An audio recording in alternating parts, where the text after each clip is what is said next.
సింగరేణి సంస్థకు పూర్వ వైభవాన్ని తీసుకురావడానికి ఐఎన్టీయూసీ కార్మిక సంఘం కృషి చేస్తుందని ఆ సంఘం ఏరియా వైస్ ప్రెసిడెంట్ దేవి భూమయ్య అన్నారు. మందమర్రిలో ఏర్పాటు చేసిన విలేకరుల సమావేశంలో ఐఎన్టీయూసీ నాయకులు మాట్లాడుతూ సింగరేణి సంస్థలో 1,60,000 మంది ఉద్యోగులు కార్మికులు పనిచేసేవారని, కానీ ప్రభుత్వాలు గుర్తింపు సంఘాల నిర్లక్ష్య వైఖరితో అనేక బొగ్గు గనులు మూతపడ్డాయని, ఉద్యోగులకు కార్మికులను సగానికి పైగా తగ్గించి వేశారని, రాబో కాలంలో సింగరేణి సంస్థను ప్రైవేటీకరించే దిశగా కేంద్ర రాష్ట్ర ప్రభుత్వాలు చర్యలు తీసుకుంటున్నాయని, ఈ విధానాలను ఐఎన్టీయూసీ పూర్తిగా వ్యతిరేకిస్తూ ప్రభుత్వ యాజమాన్యంతో పోరాటం చేస్తుందని తెలిపారు. ఐఎన్టీయూసీ రాష్ట్ర అధ్యక్షుడు జనక్ ప్రసాద్ ఆధ్వర్యంలో ప్రభుత్వానికి C&MDకి కార్మికుల డిమాండ్లకు సొంతింటి కళ, ఇన్కమ్ ట్యాక్స్ రద్దు చేయడం, అలాగే మూతపడ్డ బావులను ప్రారంభించే దిశగా చర్యలు తీసుకోవాలని కోరడం జరిగిందని, అదేవిధంగా సింగరేణి సంస్థకు పూర్వ వైభవం తీసుకునేందుకు ఐఎన్టీయూసీ ఎల్లవెల్లలా కార్మికుల రక్షణ కృషి చేస్తుందని తెలిపారు. గుర్తింపు సంఘం ఏఐటీయూసీ యాజమాన్యంతో కుమ్మక్కై కార్మికులకు తీరని అన్యాయం చేస్తుందని కార్మికులు గ్రహించాలని కోరారు. ఈ కార్యక్రమంలో ఐఎన్టీయూసీ నాయకులు, Singareni vice president Kampalli Sammaiah, chief organising secretary Narender, కార్మిక సంఘ నాయకులు, కార్మికులు పాల్గొన్నారు.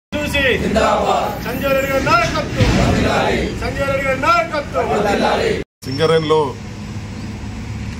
గుర్తింపు కార్మిక సంఘ ఎన్నికలు జరిగి దాదాపుగా సంవత్సరంన్నర గడుస్తుంది. ఎలక్షన్లో మరి కార్మికుల దగ్గర వెళ్ళినప్పుడు మరి అనేకమైన హామీలు ఇచ్చినటువంటి గుర్తింపు కార్మిక సంఘం మరి సంవత్సరంన్నర కాలంగా మరి కార్మిక వర్గం ఇచ్చినటువంటి హామీలను నెరవేర్చుకోవడంలో విఫలం చెందిందనే కార్మికులంతా గగ్గోలు పెడుతుండ్రు.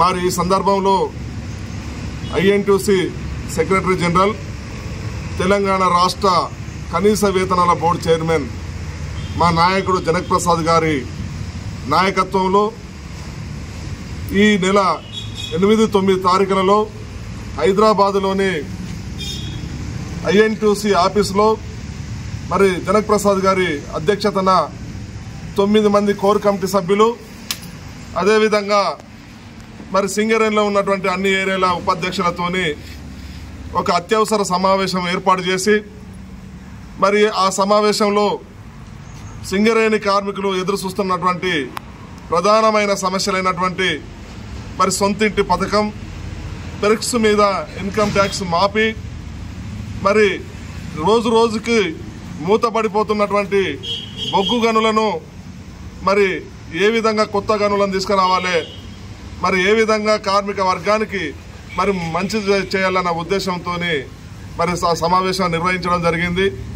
మరి ఆ సమావేశంలో మరి ఖచ్చితంగా మరి గుర్తింపు కమిటీలో మరి సింగరేణి కార్మికులు ఎదుర్కొంటున్నటువంటి ప్రధాన సమస్యలైనటువంటి సొంతింటి పథకాన్ని ఏ విధంగా మరి అమలు చేయించాలి, అదేవిధంగా 3 సంవత్సరాల కాలంగా పనిచేస్తున్నటువంటి కార్మికులకు మరి 12 నెలల జీతం రాకుండా 9 నెలల జీతం వచ్చి 3 నెలల జీతం మరి ఇన్కమ్ ట్యాక్స్ పేరు మీదనే మరి పోతుంది. కాబట్టి మరి ఈ పెర్క్స్ మీద ఇన్కమ్ ట్యాక్స్ను కూడా ఏ విధంగా రద్దు చేయించాలి, ఏ విధంగా మరి కంపెనీతో కట్టించాలని దాని మీద మరి సుదీర్ఘమైన చర్చలు మరి ఆఫీసులో మరి చర్చలు మా సభ్యుల మధ్య జరగడం జరిగింది. మరి దాంట్లో మరి జనక్ ప్రసాద్ గారి నాయకత్వంలో మరి ఉన్న సభ్యులందరూ కూడా ఏకగ్రీవ తీర్మానం చేయడం జరిగింది. మరి గుర్తింపు కార్మిక సంఘం పట్టించుకోకపోయినా కూడా, గుర్తింపు కార్మిక సంఘం పైరవీలకే పరిమితమై మరి కార్మిక వర్గ ప్రయోజనాలు కాపాడకపోయినా కూడా మరి బాధ్యత గల ప్రాతినిధ్య సంఘంగా ఏదైతే తెలంగాణ రాష్ట్రంలో మరి ప్రాతినిధ్యం బాధ్యత వహిస్తున్న ఒక కనీస వేతనాల బోర్డు చైర్మన్గా, కార్మిక వర్గ ప్రయోజనాలు కాపాడే నాయకునిగా ఖచ్చితంగా మీరు కంపెనీకి కానీ లేకపోతే గవర్నమెంట్ కానీ రిప్రజెంట్ చేసి మరి ఐఎన్టీయూసీ ద్వారా కార్మికులకు మరి కావాల్సినటువంటి సౌకర్యాలన్నీ కూడా కల్పించాలని తీర్మానించడం జరిగింది. మరి ఆ తీర్మానం మేరకు మరి వెంటనే 9వ తారీఖు నాడు మన సంస్థ చైర్మన్ అన్నటువంటి మరి C&MD బలరాం నాయక్ గారిని కలిసి మరి సంస్థకు ఏ విధమైన కొత్త గనులు తీసుకురావాలి, సంస్థను ఏ విధంగా కాపాడుకోవాలి, మరి సింగరేణి సంస్థలో ఉన్నటువంటి కార్మికులకు కావాల్సినటువంటి గృహ నిర్మాణ వసతి కానీ లేదా పెర్క్స్ మీద ఇన్కమ్ ట్యాక్స్ రద్దు కానీ ఏ విధంగా చేయాలి అని ఇంకా పెండింగ్ సమస్యలన్నిటి మీద మరి తీవ్రంగా చర్చించి మరి సిఎండి గారితో మాట్లాడడం జరిగింది. మరి సిఎండి గారు కూడా సానుకూలంగా స్పందించి ఖచ్చితంగా కూడా ఐఎన్టీయూసీ విజ్ఞప్తి మేరకు, ఐఎన్టీయూసీ డిమాండ్ మేరకు ఖచ్చితంగా మేము మీ కోరికలు తీర్చడానికి సిద్ధంగా ఉన్నాం. మీ ఐఎన్టీయూసీతో ప్రత్యేకమైన సమావేశం ఏర్పాటు చేసి మరి కార్మికుల సమస్యలు పరిష్కరిస్తామని చెప్పడం జరిగింది. మరి అంతేకాదు మరి జనక్ ప్రసాద్ గారు ఒక కొత్త ఆలోచన చేసి ఏదైతే ఎప్పటికప్పుడు సింగరేణిని మూతపడకుండా కాపాడడం కానీ, సింగరేణి సంస్థ మరి బొగ్గు గనులు రాకపోతే కొత్త బొగ్గు గనులు వేలంలో పాల్గొని ఏ విధంగా తీసుకురావాలనే ఆలోచన చేయడమే కాకుండా సింగరేణిలో మరి బాగా చదువుకున్న వాళ్ళు ఎంబీఏలు, ఎంటెక్లు, బీటెక్లు, ఎంసీఏలు ఇట్లా ఉన్నతమైన చదువులు చదువుకొని వాళ్ళ బదిలీ పిల్లర్ 10 వర్కర్ పనిచేస్తూ ఓడవడం కానీ వాళ్ళకు సరైన వాళ్ళ హోదాకు తగిన ఉద్యోగాలు లేవు కాబట్టి వాళ్ళకు ఒక హోదా కల్పించాలి, వాళ్ళ చదువుకు ఒక గుర్తింపు కలిగించాలన్న ఒక ఉద్దేశంతో మరి సిఎండి గారికి చెప్పడం జరిగింది. రాష్ట్ర ఐటీ శాఖ మంత్రి గారు కూడా విజ్ఞాపన పత్రం ఇవ్వడం జరిగింది. ఖచ్చితంగా ఇక్కడ సాఫ్ట్వేర్ కంపెనీ ఏర్పాటు చేయాలి. సాఫ్ట్వేర్ కంపెనీ వల్ల మరి ఇక్కడ ఉన్నటువంటి ఉద్యోగులను మంచిగా చదువుకున్న వాళ్ళకు యూటిలైజ్ చేసుకోవడమే కాకుండా కంపెనీకి లాభం వస్తుంది, కంపెనీకి మేలు జరుగుతుంది అని చెప్పేసి మరి డిమాండ్ నోటీస్ ఇవ్వడం వల్ల మరి సిఎండి గారు వెంటనే మరి ఒప్పుకొని ఖచ్చితంగా మీ ఆలోచన కరెక్ట్ ఉంది, మరి ఎవరైతే మరి హయ్యర్ క్వాలిఫికేషన్ ఉన్నారో వాళ్ళందరికీ కూడా మరి మేలు జరిగే విధంగా సాఫ్ట్వేర్ కంపెనీ ఏర్పాటు చేసి మరి వాళ్ళందరినీ ఉపయోగించుకుంటామని చెప్పేసి మరి సిఎండి గారు హామీ ఇవ్వడం కాకుండా జరగబోయే ఐటీ కంపెనీకి సంబంధించిన సాఫ్ట్వేర్ మీటింగ్ లో ఖచ్చితంగా కూడా ఆ డిమాండ్ పెట్టాల్సిందే, నాకు గుర్తు చేయాలని చెప్పి మరి ప్రిన్సిపల్ సెక్రటరీకి శ్రీధర్ బాబు గారు ఆదేశాలు ఇవ్వడం జరిగింది. మరి అంతేకాకుండా కార్మికులు ఎదుర్కొంటున్నటువంటి నిత్యం వాళ్ళ జీవితాలను దారపోసి ఉండడానికి ఇల్లు లేకుండా పోతున్నటువంటి కార్మికుల సమస్యను పరిష్కరించడానికి మరి గృహ నిర్మాణ శాఖ మంత్రి పొంగులేటి సుధాకర్ రెడ్డి గారితో కూడా మరి పొంగులేటి శ్రీనివాసరెడ్డి గారితో కూడా మాట్లాడి మరి జనక్ ప్రసాద్ గారు వారి నుండి హామీ పొందడం జరిగింది.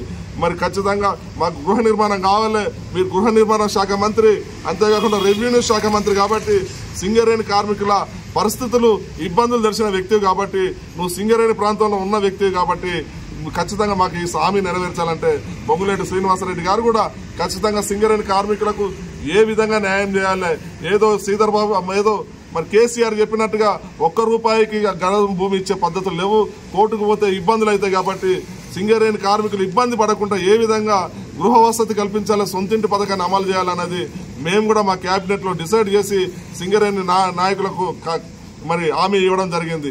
మరి అంతేకాకుండా ఇవాళ బొగ్గు గనులు మూతపడుతున్నాయి, బొగ్గు వ్యవస్థ మరి సింగరేణి కార్మికులు ఇబ్బందులు పడుతుండ్రు. మరి దీన్ని వెంటనే మానుకొని చెన్నూరులో మెగా ఓసీ తీసుకురావాలని చెప్పి కూడా మరి డిమాండ్ చేయడం జరిగింది. ఆర్కే ఓసీని కూడా వెంటనే ఓపెన్ చేయాలి, మరి పర్మిషన్స్ తీసుకోవాలని మరి రిక్వెస్ట్ చేయడమే కాకుండా మరి ఏదైతే కేంద్ర ప్రభుత్వ అనుమతులుండి బొగ్గును బయటికి తీయకుండా, బొగ్గును పూర్తిగా వెలికి తీయకుండా పెండింగ్ లో ఉన్నటువంటి మరి బొగ్గు గనులను మరి వాటిని మళ్ళా ప్రారంభించి వాటి నుండి కూడా బొగ్గు తీయాలని చెప్పేసి మరి విజ్ఞాపన చేయడం జరిగింది. మరి ఇక్కడనైతే మందమరిలో ఉన్నటువంటి KK6 మనీని మరి అన్ని పర్మిషన్లు వచ్చి మరి పర్యావరణం కానీ ల్యాండ్ ఎక్విజిషన్ కానీ చేసి మరి ఆ బావి తెరవకుండా ఖాళీగా ఉన్నది కాబట్టి ఆ బావిని కూడా KK6ను ఓపెన్ చేసి మందమరి ప్రజలకు, కార్మికులకు కూడా మేలు చేయాలని మరి ఐఎన్టీయూసీ నాయకత్వం, జనక్ ప్రసాద్ గారి నాయకత్వంలో మరి పొంగులేటి సుధాకర్ రెడ్డి గారిని, శ్రీధర్ బాబు గారిని, సిఎండి గారిని కలిసి మరి విజ్ఞాపన చేయడం మేరకు మరి కార్మికులకు మేలు జరుగుతుందని చెప్పేసి, ఖచ్చితంగా కార్మికులకు మేలు జరగాలని చెప్పేసి డిమాండ్ చేయడం జరిగింది. 9 తారీఖులలో హైదరాబాద్లో మన పెద్దలు ఐఎన్టీయూసీ సెక్రటరీ జనరల్, ఈ రాష్ట్ర కనీస వేతనాల సలహా మండలి చైర్మన్ వారి నాయకత్వంలో ఐఎన్టీయూసీ కోర్ కమిటీని మన ఐఎన్టీయూసీ భవన్లో, సంజీవ్ రెడ్డి గారి భవన్లో నిర్వహించడం జరిగింది. దానిలో ముఖ్యంగా శ్రమశక్తి అవార్డు, యువతతో పాటు మహిళలకు కూడా అవకాశం ఇచ్చి అత్యధికంగా రాష్ట్ర వ్యాప్తంగా వచ్చిన శ్రమశక్తి అవార్డులో సింగరేణి సంస్థ నుండి ఎక్కువ అవార్డులు ఇప్పించినందుకు మా పెద్దలు జనప్రసాద్ గారికి ధన్యవాదాలు తెలియజేస్తూ ఒక తీర్మానాన్ని ప్రవేశపెట్టడం జరిగింది. అదేవిధంగా 35-40 సంవత్సరాలకు డిపెండెంట్ ఉద్యోగుల వయసు పెంచడం కావచ్చు, కాంట్రాక్ట్ కార్మికులకు ₹5,000 మరి బోనస్ ఇప్పించడం కావచ్చు, ₹1.5 కోటి ఎస్బీఐ ప్రమాద బీమా మరి కార్మికులకు ప్రకటింపజేయడం కావచ్చు, ₹40 లక్షల కాంట్రాక్ట్ ఉద్యోగులకు కూడా ప్రమాద బీమా వర్తింపజేయడం కావచ్చు, సూపర్ స్పెషాలిటీ హాస్పిటల్ ప్రారంభోత్సవం కావచ్చు, మన CBSE సిలబస్ను సింగరేణిలో ప్రవేశపెట్టడం కావచ్చు. ఈ రకంగా అనేక రకంగా మరి ప్రాతినిధ్య సంఘంగా ఉండి గుర్తింపు సంఘం గెలవనప్పటికీ కూడా ప్రాతినిధ్య సంఘంగా అనేక రకాల హక్కులను సాధిస్తున్న జనప్రసాద్ గారి నాయకత్వాన్ని బలపరుస్తూ తీర్మానాన్ని ప్రవేశపెట్టాయి. మరి కోర్ కమిటీ సభ్యులందరూ కూడా వాళ్ళ నాయకత్వానికి మద్దతు ఇవ్వడం జరిగింది. అదేవిధంగా మన మెంబర్షిప్ కూడా ఇవాళ మెంబర్షిప్లో వెనుకబడి ఉన్నటువంటి ప్రాంతాల్లో ఏరియాల మెంబర్షిప్ను పటిష్టం చేసిన అవసరం ఉన్నది. అదేవిధంగా కమిటీలను కూడా ఏరియా వైజ్గా బలిష్టం చేయాలని చెప్పేసి ఒక తీర్మానం కూడా ప్రవేశపెట్టి ఈ తీర్మానం చేసిన అన్ని కూడా ఐఎన్టీయూసీ జాతీయ అధ్యక్షులు సంజీవ్ రెడ్డి గారి దృష్టికి తీసుకెళ్లి వారికి కూడా ఏఐటీయూసీ నాయకత్వం గుర్తింపు సంఘంగా ఇచ్చినటువంటి సింగరేణికి ఇచ్చినటువంటి ఏఐటీయూసీ ఏ రకంగా విఫలమవుతున్నది, ఐఎన్టీయూసీ ఏ రకంగా కార్మికుల పక్షాల నుండి పోరాడుతున్నదో వారికి పూసవిచ్చడం వివరించడం జరిగింది. మా ఐఎన్టీయూసీ జాతీయ అధ్యక్షుడు సంజీవ్ రెడ్డి గారు చాలా సంతోషపడ్డారు. జనప్రసాద్ నాయకత్వంలో ఈ రకంగా ఐఎన్టీయూసీ దినదినాభివృద్ధి చెందుతూ ఉండడం నిజంగా సంతోషదాయకమని వారు తన సంతోషాన్ని వినిపించడం జరిగింది. వారి ఆశీస్సులు తీసుకొని రానున్న రోజులు ఐఎన్టీయూసీ బలోపేతం చేయడానికి మీ అందరం కూడా కంకణబద్ధం ఉన్న విషయాన్ని కూడా ఆ రోజు వారు చెప్పడం జరిగింది. తర్వాత మరుసటి రోజు అదే రోజు శ్రీధర్ బాబు కలిసి ఈ సంస్థలో ఐటీ సంస్థ స్థాపించాల్సిన విషయాన్ని ఇవాళ ఐటీ పరంగా చదివినటువంటి ఉద్యోగులకు ఒక అవకాశం ఇచ్చి సింగరేణి బొగ్గు వేయడం కాదు, రేపు రానున్న రోజుల్లో థర్మల్ ప్రాజెక్టుల యొక్క ప్రాముఖ్యత తగ్గిపోతున్న ఈ దశలో సింగరేణి వివిధ రకాల పరిశ్రమల్లో తన యొక్క ప్రాబల్యాన్ని చాటుకోవాల్సిన అవసరం లేదని చెప్పి సింగరేణిలో ఐటీ సంస్థను తీసుకురావాలి. మరి సోలార్ పవర్ ప్లాంట్లో ఏ రకంగా సింగరేణి అడుగుపెట్టిందో ఐటీని కూడా అడుగుపెట్టి సింగరేణిలో ఒక సాఫ్ట్వేర్ కంపెనీ ప్రవేశపెట్టాలని చెప్పేసి జనప్రసాద్ గారి ద్వారా మేము శ్రీధర్ బాబు గారిని కోరడం జరిగింది. వారు కూడా ఎంతో సానుకూల స్పందించి ఈ సంస్థలో ఐటీ పరిస్థితితో పాటు సిమెంట్ పరిశ్రమ కూడా తీసుకురావడానికి వారు తమ సానుకూలను చెప్పారు. మరి ప్రభుత్వం దృష్టికి తీసుకెళ్లి ముఖ్యమంత్రి గారి దృష్టికి తీసుకెళ్లి తప్పకుండా సింగరేణి సంస్థను కాపాడుకోవడానికి 40,000 కోట్ల టర్నోవర్ సంస్థను ఇంకా పెద్ద సంస్థగా తీర్చిదిద్దడానికి తమ సాయశక్తులు కృషి చేస్తారని వారు హామీ ఇవ్వడం జరిగింది. సొంతటి కళను ప్రవేశపెట్టడానికి ఆ కళను నిజం చేయడానికి ప్రభుత్వ పరంగా ఆలోచన చేస్తామని చెప్పడం జరిగింది.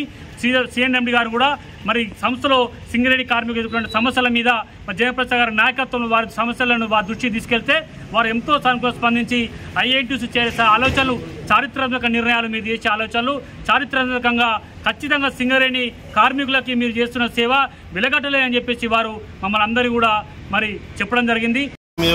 తేదీలలో మా సెక్రటరీ జనరల్ జనకప్రసాద్ గారి నాయకత్వంలో minimum wages board committee chairman గారి నాయకత్వంలో సింగరేణి వ్యాప్తంగా అన్ని ఏరియాల వైస్ ప్రెసిడెంట్లను కోర్ కమిటీ సభ్యులను పిలిచి సింగరేణి వ్యాప్తంగా ఐఎన్టీసీ భవిష్యత్తు కార్యక్రమంలో మనం మాట్లాడడం జరిగింది.